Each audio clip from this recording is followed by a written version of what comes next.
दर्शकों, हम पंडित जी से जानेंगे, आचार्य सुखदेव जी से जानेंगे कि ये जो शारदीय नवरात्रि होती है, इसमें माँ दुर्गा की खास पूजा होती है, विजयदशमी भी होती है। तो जो पहले दिन की विधि है, जो हमारे जो भी व्रत रखती हैं, हमारी महिलाएं, माताएं, बहनें जो भी व्रत रखती हैं, जो भी लोग व्रत रखते हैं, इसमें उसकी पूजा विधि एक सिंपल तरीके से हम पंडित जी से पूछेंगे कि वो कैसे करें इस पूजा को। नमो नमः। जय माँ दुर्गे। नमो देवे महादेवे शिवाय शततो नमः। नमः प्रकृते भद्राय नियता प्रणता स्मताम। सर्वप्रथम आप सभी को शारदीय नवरात्रि की हार्दिक शुभकामनाएं एवं बधाई। अतएव 2023 में शारदीय नवरात्रि 15 अक्टूबर 2023 से प्रारंभ तथा 23 अक्टूबर 2023 को नवरात्रि का पूर्ण दिवस मनाया जाएगा। जी। कलो चंडी विनायको। जी। सनातन धर्म में ग्रंथों में कलिकाल में केवल आदिशक्ति माँ भगवती देवी की उपासना करने से मात्र से ही मनुष्यों की सभी मनोकामनाएं पूर्ण होती हैं। जी। माँ भगवती की विशेषता, शारदीय नवरात्रों में जो मनुष्य माँ भगवती की आराधना करता है उसके सभी संताप, सभी कष्ट, सभी मनोकामनाएं माँ भगवती पूर्ण करती हैं। नवरात्रें प्रत्येक वर्ष में 4 बार नवरात्रि आती हैं। जी।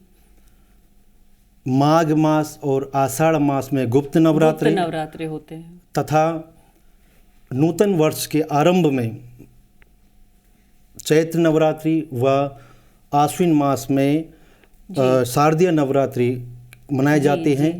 पंडित जी, हम आपसे ये जानेंगे कि जो पहला दिन होता है कि नवरात्रि रखने, जैसे कलश पूजा होती है, तो कैसे करें? क्या कलश पूजा और उसमें कुछ वो खेतरी भी होती है? जी जी जी, वो भी लोग करते हैं, तो वो पहले दिन से उसका कुछ शुभ मुहूर्त या कुछ?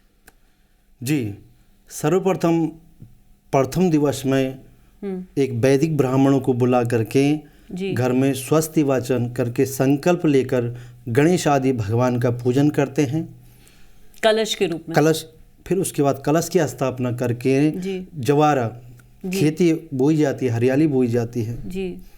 तत्पश्चात 9 दिन का उपवास रखा जाता है। जी। तो अब हम जानेंगे कि ये जो 9 दिन की पूजा है, तो 9 देवी के रूप हैं, तो वो क्या क्या रूप हैं? जरूर, शास्त्रों में वर्णन है।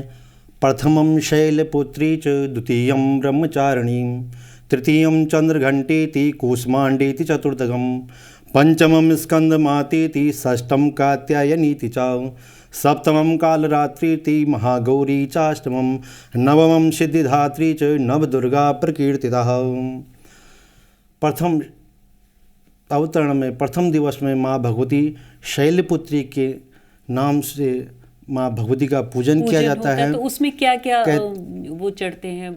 फूल माता को किस रंग के चढ़ते हैं? जी जी जी, माँ भगवती को सुंदर से कमल रूपी स्वरूप में पुष्प अर्पण करते हैं तथा माँ भगवती पर्वतराज हिमालय की पुत्री के रूप में उत्पत्ति हुई थी तथा माँ भगवती शिव की अर्धांगिनी मानी जाती है। और माँ भगवती की उपासना प्रथम दिवस में उपासना करने से माँ भगवती स्त्रियों को सौभाग्यवती का वरदान देती हैं। यह हमारे शास्त्रों में उल्लेख है। जी। तथा पूजन करने की विधि, माँ भगवती का आवाहन, अक्षत से आवाहन किया जाता है। षोडशोपचार पूजन। भोग क्या लगता है? भोग में माँ भगवती को विशेषतर मधुर खीर इत्यादि का भोग लगाया जाता है या मेवा इत्यादि का भोग लगाया जाता है माँ भगवती को। जी। तो हम दर्शकों को ये बताएं, जो कि पहला दिन माता का है नवरात्रि का, तो उसमें माँ को मीठा खीर का भोग लगाए और या तो फलाहार का यानी कि फलों का भोग लग सकता है। अब हम आते हैं कि जो दूसरा दिन है नवरात्रि का, उसमें हम पंडित जी से जानेंगे कि इसमें माता की पूजा कैसे करनी है दूसरा दिन जो है, और माँ को क्या भोग लगाना है। जी। द्वितीय दिवस माँ ब्रह्मचारिणी के रूप में हम पूजन करते हैं। ब्रह्म का शब्द का अर्थ है तप, चारणी का है आचरण करने वाला। जी। द्वितीय दिवस में पूजा करने से माँ योग तथा सिद्धियों की प्राप्ति कराती है। द्वितीय दिवस में माँ भगवती का विशेष पूजन जी। रक्त पुष्प तथा अनार के फल का भोग लगाया जाता है। तो हम यूँ कहेंगे कि लाल रंग के पुष्प माँ को चढ़ाए जाते हैं दूसरे दिन, और अनार का भोग लगाया जाता है। जी। यानी कि लाल फल लाल की। फल। अब हम आते हैं कि तीसरे दिन की पूजा कैसे हो, और व्रत जो रखती हैं तो वो कैसे पूजा करें, और किस तरह के फूल फलहार भोग माँ को चढ़ाएं। जी। तृतीय दिवस में हम माँ भगवती चंद्र घंटा के स्वरूप में पूजन किया जाता है। चंद्र घंटा माँ भगवती की कृपा से वह समस्त संतापों को दूर करने वाली होती है, अमोघ फल प्रदान करने वाली होती हैं, तथा माँ भगवती की तृतीय दिवस में विशेष रूप से माँ भगवती को मोदक तथा फल में सेब इत्यादि का भोग लगाना अनिवार्य किया जाता है। जी जी, बहुत अच्छा पंडित जी। देखिए, अलग अलग देवियों के अलग अलग स्वरूप हैं और अलग अलग भोग है, और पूजा अलग अलग की जाती है। कितना अच्छा ये त्योहार ही ऐसा, इसको कहेंगे कि खास करके बंगाल में इसको माँ दुर्गा को बहुत सजाया जाता है, संवारा जाता है। तो अब हम आते हैं कि चौथे दिन की पूजा पे। चतुर्दिवस में माँ भगवती कूष्मांडा के स्वरूप का हम पूजन करते हैं। ब्रह्मांड से उत्पत्ति जी माँ भगवती कूष्मांडा कहलाई जाती हैं। जी।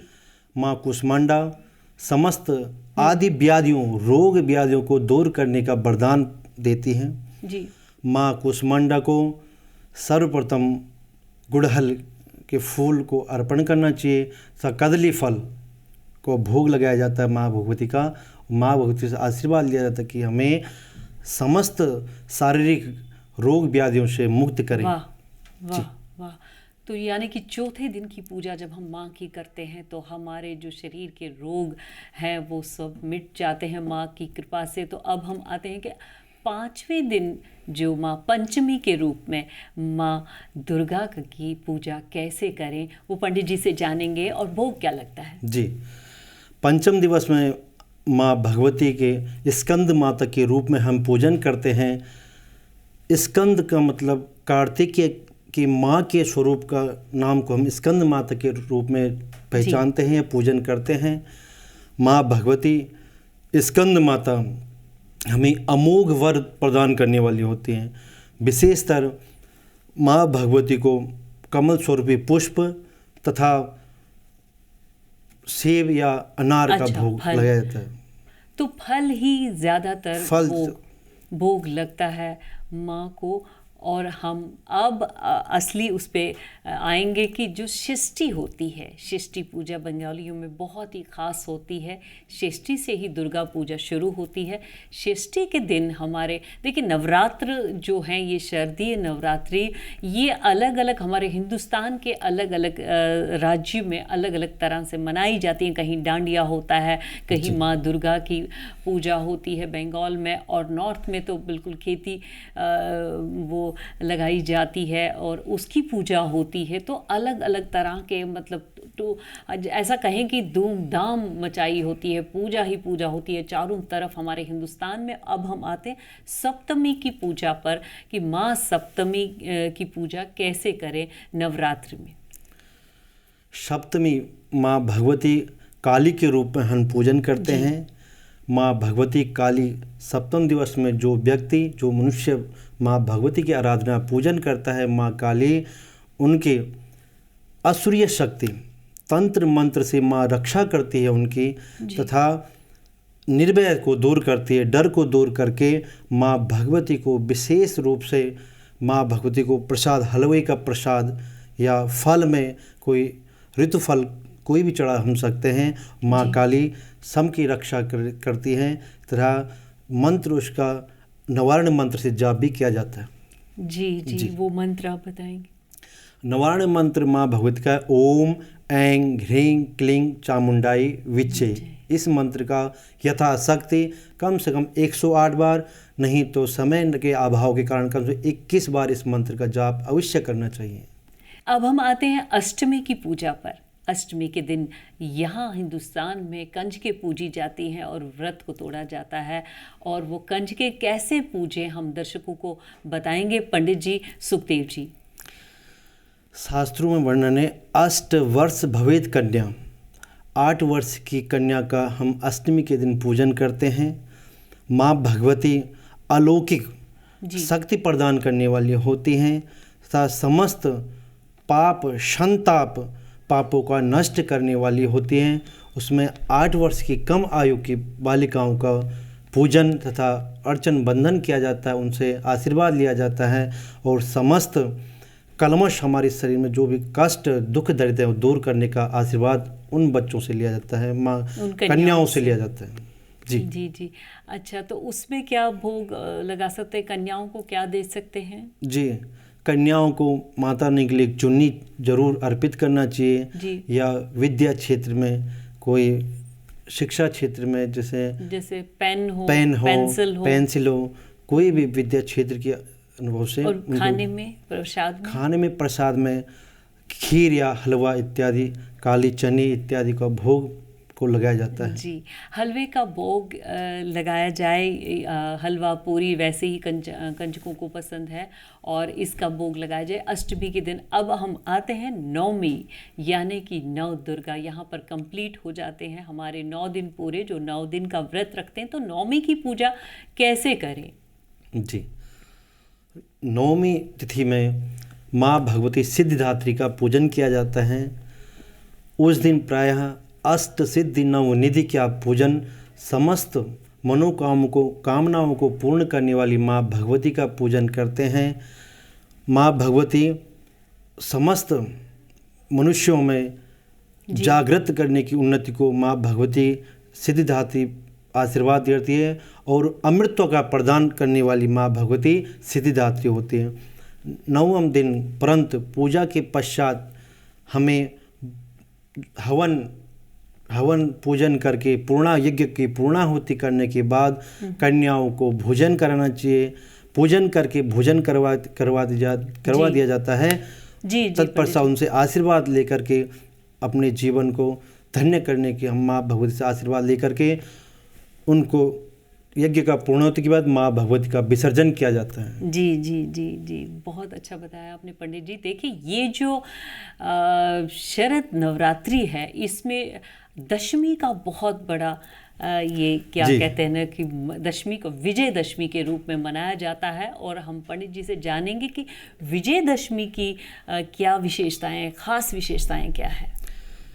विजयदशमी विशेषतः 9वीं पर्यंत 10वीं तिथि को विजयदशमी या दशहरा कहा जाता है। जी, भगवान रामचंद्र जी ने इसी दिन रावण का वध करके विजय को प्राप्त किया था, तथा माँ आदिशक्ति भवानी जगदम्बिका ने 9 दिन रात युद्ध करके महिषासुर जैसे दैत्य को श्रृंगार करके उस पर विजय प्राप्त किया था, तथा उसी दिन असत्य पर सत्य की विजय और अधर्म पर धर्म की विजय को ही विजयदशमी या दशहरा का महोत्सव मनाया जाता है। अब बात आती है विजयदशमी की, जिसको हम सब हिंदुस्तानी विजय के रूप में मनाते हैं। हम पंडित जी से जानेंगे कि विजयदशमी की खास विशेषताएं क्या हैं।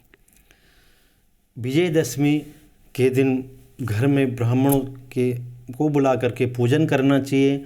आयुध शस्त्रों के पूजन तथा नए उद्योगों का प्रारंभ करना चाहिए। अच्छा। या उस दिन बीज भी बोया जाता है। जी, हरियाली बीज का बोना स्वाभाविक माँ भगवती के लिए बड़ा ही, माँ भगवती के आशीर्वाद से मनुष्यों के लिए बड़ा कल्याणकारी बताया गया है।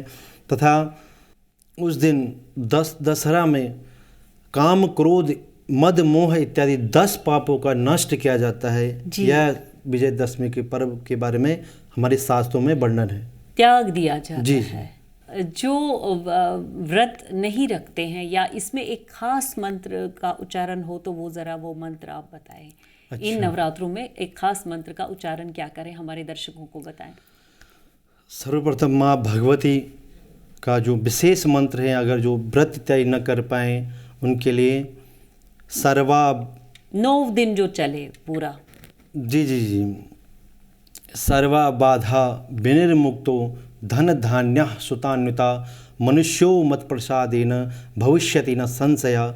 इस तरह का मंत्र का प्रत्येक दिन, या फिर नवार्ण मंत्र ओम ऐं ह्रीं क्लीं चामुंडाई बिच्छे, इस मंत्र का प्रत्येक दिन कम से कम 108 बार इस मंत्र का जाप करना चाहिए। यही माँ भगवती समस्त 9 दिन की जो उपवास रखते हैं या माँ भगवती का पाठ करते हैं, उसी तरह माँ भगवती इस मंत्र से भी वही फल देती हैं।